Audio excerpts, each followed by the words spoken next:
நீங்கள் பார்த்துக் கொண்டிருப்பது தாமரை தமிழ் நியூஸ். மறக்காம சப்ஸ்கிரைப் பண்ணுங்க.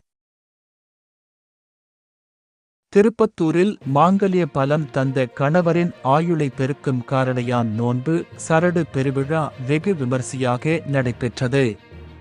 திருப்பத்தூர் மாவட்டம் திருப்பத்தூர் டவுன் காளியம்மன் கோவில் தெருவில் அமைந்துள்ள அருள்மிகு ஸ்ரீஏகாம்பரேஸ்வரர் உடனுரை ரீ காமாட்சி அம்மாள் திருக்கோவிலில் மாங்கல்ய பலம் தந்த கணவரின் ஆயுளை பெருக்கும் காரணையான் நோன்பு பெருவிழா பொன் வெள்ளி நகை தொழிலாளர்கள் சங்கம் மற்றும் ஆலய கும்பாபிஷேக திருப்பணி கமிட்டியாளர்கள் சார்பாக நடைபெற்றது.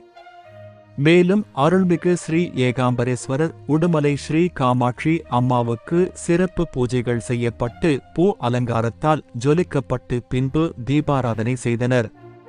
மேலும் இதில் லட்சத்துக்கு மேற்பட்ட பெண்கள் கலந்து கொண்டு சாமி தரிசனம் பெற்று காரணையான் நோன்பு சரணு பெற்று கொண்டனர்.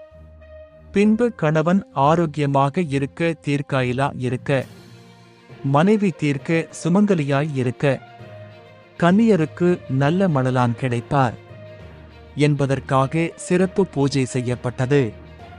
அது சமயம் பக்தர்கள், தாய்மார்கள், கன்னிப் பெண்கள் அனைவரும் இங்கே வருகை தந்ததற்கு சுமங்கலி பலத்தை தரும் நோன்பு பூஜையில் கலந்து கொண்டு ஸ்ரீ காமாட்சி அம்மாள் அருள் பெற்றனர். பின்பு பூஜை முடிந்தவுடன் அன்னதானம், வெண்ணெய் ஆயிலை இலை சரடு பிரசாதம்